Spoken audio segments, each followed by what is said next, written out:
Schomburg. And I'm Lisa DeSimone. And this is Taxes for the Masses. On today's very special episode, we discuss some current tax research being presented at the American Taxation Association mid-year meeting. Every year, hundreds of tax professors from around the globe meet to present and discuss research on a multitude of tax topics.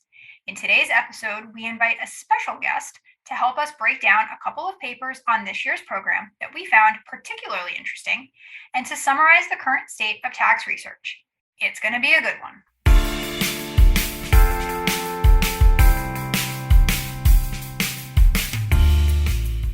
Hello, Big.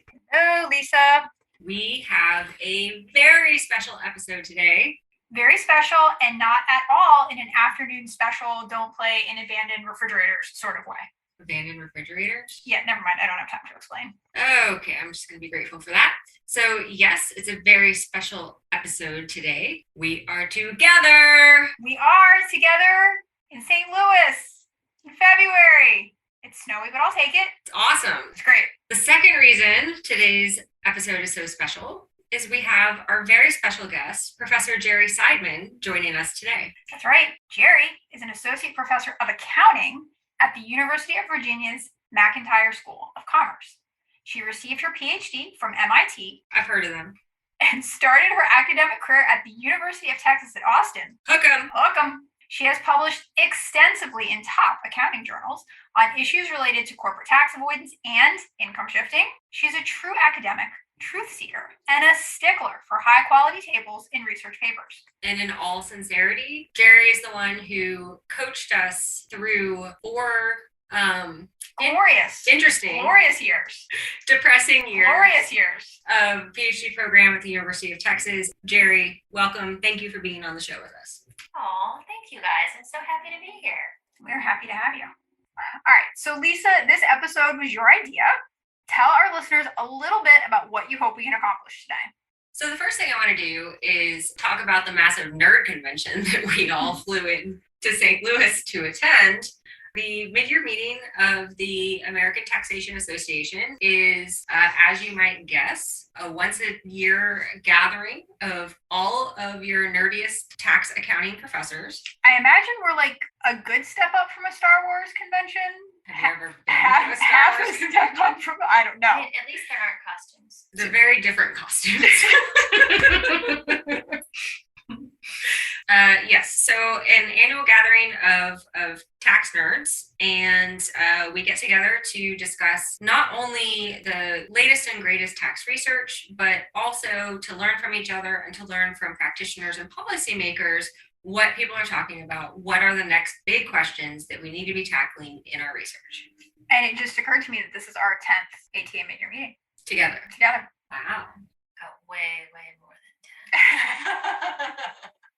So we have been affectionately referring to this episode as the JATA Roundup. So let's start by explaining what JATA is. And once again, B turns and looks to me. And she turned and looked at Jerry. JATA is the Journal of the American Taxation Association. So part of the mid-year meeting is the JATA conference. Hence, we have been affectionately referring to this episode as the JATA Roundup. And initially, I was really in love with that name. And then I actually decided to hate it a little bit because since Lisa mentioned it, this is what has been going through my head. So many papers in this conference. So let's turn the sound up. You know what? I think it's time for a JATA Roundup. Wow. Nothing. All right, listeners, I have found the two people in America who have not seen Encanto or listened to the Encanto soundtrack. No. All right. They're here. Their names are Lisa DeSimone and Jerry Seidman, in case anybody is looking for Didn't them. even have a clue. That is my rendition of the Family Madrigal from Encanto, lyrics by Lin-Manuel Miranda. I think I did a pretty good job. I'm pretty sure that's our trailer for this episode, so yeah. Wow, I didn't get that at all. That was the embarrassing thing that I was going to do, so you have nothing to worry about for the rest of the episode. I don't even know what that was. It just happened. Well, I'll I'll play the real version later. Okay. So yes, as Jerry explained, one part of the mid-year meeting is the JATA conference. It is a selection of about four. This year it was four whole papers related to tax issues. And so we're going to start today by talking about a paper titled, Does Corporate Tax Avoidance Affect Firm Productivity? It is co-authored by Spiridon Gikikopoulos, Konstantinos Stathopoulos, and Edward Lee, all of whom are at the University of Manchester. So I think this is a really important question because we've heard for years from economists and policymakers about declining productivity. And so if we look to pull tax levers to try to increase economic growth, to try to increase productivity, understanding the relation between tax avoidance, tax policies, and productivity is really important. I think it is interesting because the articles that I've seen on this seem to suggest that we have a decline in innovation in the US because people are just too complacent and compensation practices aren't really good at incentivizing productivity and innovation. So I have not yet seen any articles point to the fact that taxes might have something to do with it, at least in this particular way that this co-author team thinks about. So yeah, I agree. I thought it was a pretty innovative idea.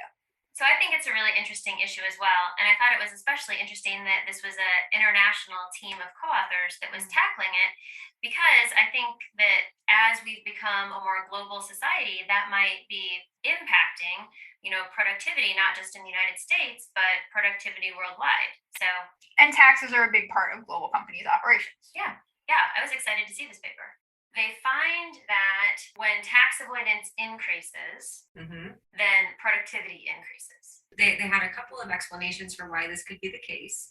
One explanation was, as you increase your tax avoidance, you have more cash on hand, and you can deploy that cash to increase the firm's productivity. You can invest in technology, you can do things that actually turn the dial on productivity. And we have some prior tax research that shows that firms use cash from tax avoidance to make investments, or they do more tax avoidance at times when they are cash constrained. So this kind of fits into that line of literature about tax avoidance as a mechanism to achieve additional internal cash flow. And this seems like a good thing. We hear so many times that companies avoid tax and maybe all of that savings goes to executive compensation or to private jets. And so this seems like what good tax policy should be doing, right? If we're giving companies tax breaks and then they're using that savings to reinvest in the business and generate productivity. I mean, that sounds positive. Right. I don't think that's a nefarious story, right? The tax avoidance that the companies are doing are going back into the economy. That's not a bad thing. No.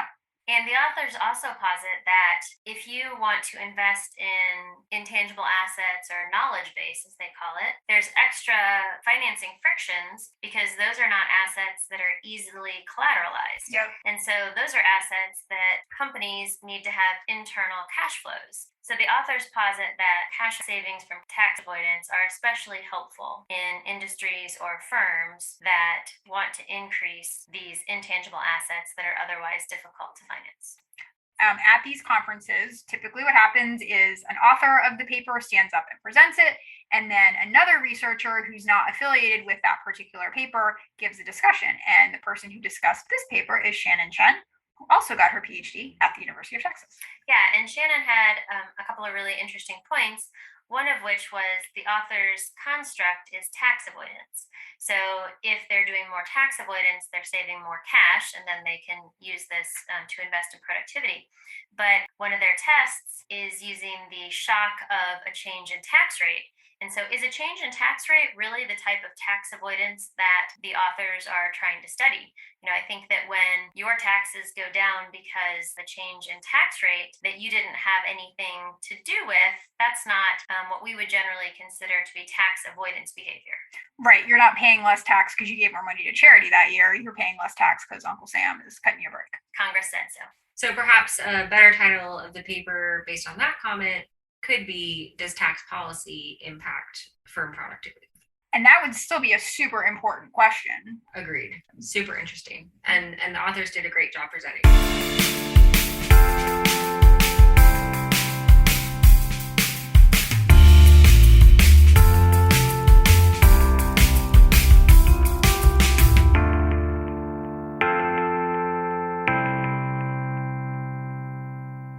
The second paper we're going to talk about in our JATA roundup I'm not doing it again. I'm not doing it again. You people didn't appreciate it the first time. So this second paper actually wasn't part of the journals part of the conference, but a super interesting paper from one of our other research sessions. It's titled Check Your Attitude, an examination of companies' attitude toward tax enforcement. And it's co-authored by Hannah Judd, Sean McGuire, Connie Weaver, and Junwei Xia, all from Texas A&M University. And I just want to say what a testament it is to how interesting this paper is that 3 UT affiliated podcast hosts would dare to discuss a paper co-authored by A&M people on a podcast that's recorded for posterity. Truth. One of the seminal questions in accounting literature is really trying to disentangle tax planning from tax avoidance. And this paper is focusing on another entity that is trying to disentangle that, and that is the tax authority. So this paper is really looking at firms that are doing some sort of tax avoidance and tax planning and their attitude towards tax enforcement, and how that attitude shows in their financial statements. It's a really clever setting and a really clever approach that they scour through the financial statements to see when companies signal that they intend to be fairly aggressive in defending their tax positions. So backing up a second, I think we can all agree that it's an awesome title, right? Check your attitude. Exactly. Any academic paper that's telling you to check your attitude is pretty fantastic. Second, I like this paper because I feel like it's something that everybody can relate to. If the IRS was breathing down your back about something that you did on your own personal tax return, you might not be super receptive to that. You might cop a little bit of an attitude. You might want to go toe-to-toe with them. But there's going to be a lot of variation in this because my mom would never go toe-to-toe with the IRS. Fair point. Like, they send her an envelope and she freaks out even before she opens it. Just fills it with money and sends it back. She once called me yelling at me, and then when she opened the envelope, it was a survey. So there is going to be a lot of variation in how companies approach whether they roll over and say, okay, fine, or if they really vigorously defend. So it's interesting to study. So I love that because I think this is a good time that we can pause and really kind of take a step back, because all three of us do corporate tax research. And I think sometimes we get caught up in this notion, not just us, but everybody, that like the corporation is the one making the decisions, but it's people, right? It's people who are dealing with the tax authority, people who are writing these financial statement disclosures. So Jerry, I think you're 100% right. Just like individuals are going to vary in terms of how upset they want to be, how aggressive, antagonistic they want to be, adversarial is I think the adjective that these authors use with the IRS. That's also going to vary by manager across firm. It might even vary within firm, depending on which manager gets to make that decision. Absolutely. So what the authors do is look in the tax footnotes of firms to see in the tone when they say, okay, we're under audit and we plan to vigorously defend, versus just stating we believe that our positions will be upheld, or something a little more generic like that. And then how is that viewed by the market, as well as what are the determinants of those attitudes. So I always love a paper that looks at financial statements and then gives you examples of what they're talking about. It adds credibility to the paper. They're not making it up. You can see what they mean. So as an example of what Jerry was talking about, they have a little excerpt here from a company's financial statements where it says currently the company is under audit by the IRS for the years 2015 and 2016. Basically, the IRS has disagreed with some stuff that we did. We disagree with the IRS. We believe their claims are without merit, and we are going to vigorously defend our position, beginning with an attempt to resolve these issues at the appellate level and through litigation if necessary. Threatening lawyers.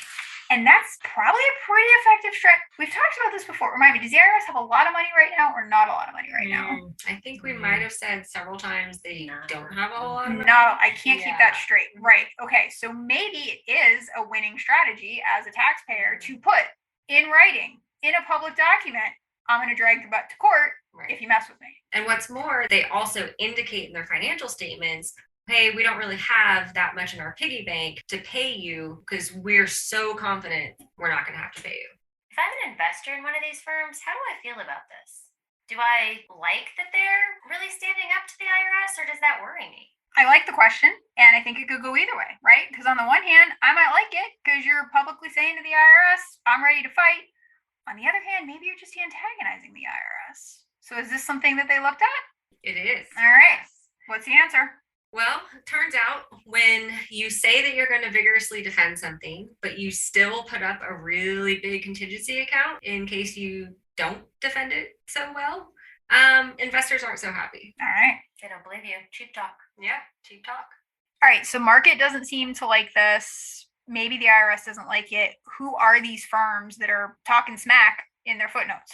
So they also study the determinants of being more likely to talk aggressive or with an adversarial tone in your tax footnotes. And they find that larger firms and leaders of their industries and firms in litigious industries are all more likely to not check their attitude. Talking smack. There are a lot of interesting dynamic effects here that I think could be explored in future work. Not the focus of this paper, but things like if my peer discloses that they're going to be pretty aggressive with a transaction that I'm also engaging in. Yeah. And so I decide, okay, well, now I guess I get to be aggressive too, right? We could put up a unified front against the service with respect to that particular transaction that could impact our entire industry. And I think that absolutely happens, right? It's not like every tax director out there is operating in a vacuum. They're talking to each other. They have their own tax nerd conferences that they attend, and they're talking to each other and they're saying, hey, how did that go with you with the IRS? And they're learning, so yes, absolutely. If, company Lisa did something and you got audited and I come up to you and ask you how it went and you said, yeah, I was really aggressive and I won, that's going to give me some incentive to be really aggressive because if it worked for you, it might work for me too. And one thing I like about this paper is it builds on Jinwei's dissertation. So Jinwei is one of the co-authors on this paper. Her dissertation, for our loyal listeners out there, you might remember that her dissertation focused on mandatory disclosures that the UK requires firms to make about their attitude with the HMRC. Her Majesty's Revenues and Customs. So Jinwei basically said, okay, we don't have mandated disclosures about attitude in this country, but we have some voluntary disclosures that we can look at. So I think it is a good example of how you can build on your prior work. I think this is a pretty natural and cool extension of her dissertation idea.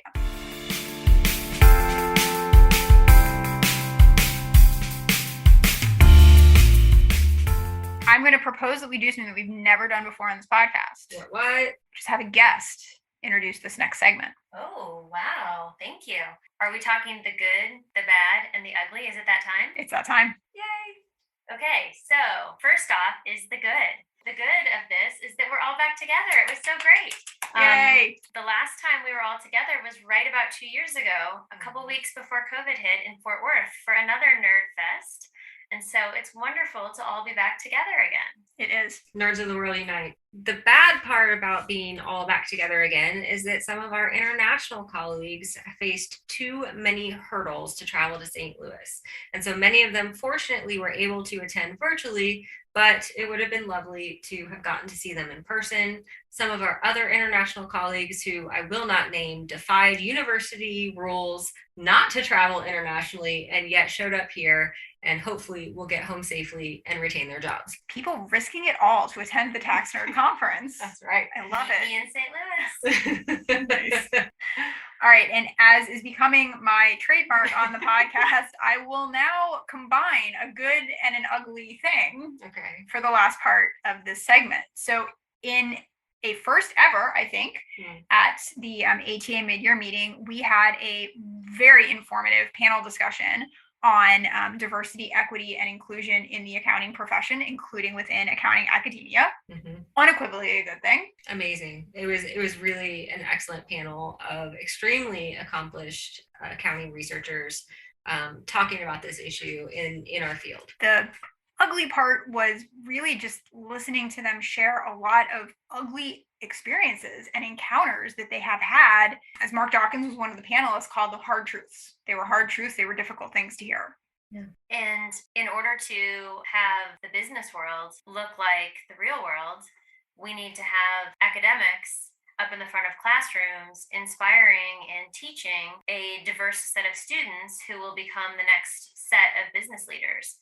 And so hearing about the challenges, not just in attracting underrepresented minorities into academia, but also retaining and encouraging and supporting them, it was ugly to hear about that and to think about the effects on future business leaders that might not be, because they don't see themselves in the front of classrooms and aren't inspired. So one of the good things that Mark Dawkins and Jennifer Joe and Michelle Harding was the other panelist talked about is how much good work some organizations have done. So they really touted the PhD project, which was started by KPMG, and I think at one point they said has tripled the number of people of color in the accounting academia, which is great, but we still do have a long way to go, and we still have a lot to learn.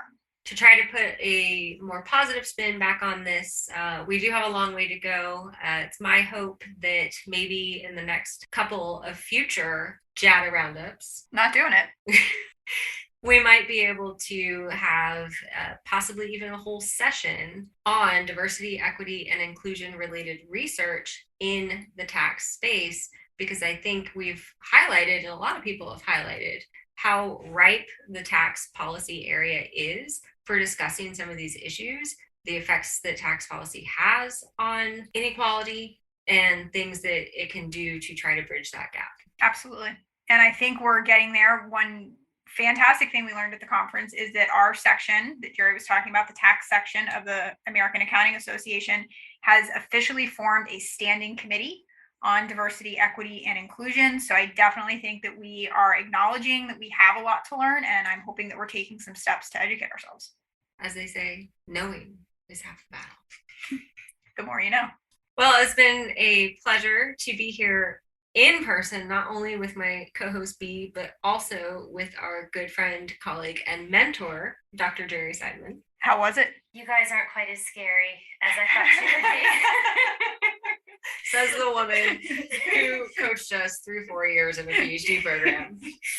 Thank you very much for having me. It was great to peek behind the scenes and see how all the magic is made. The pleasure was all ours. It was.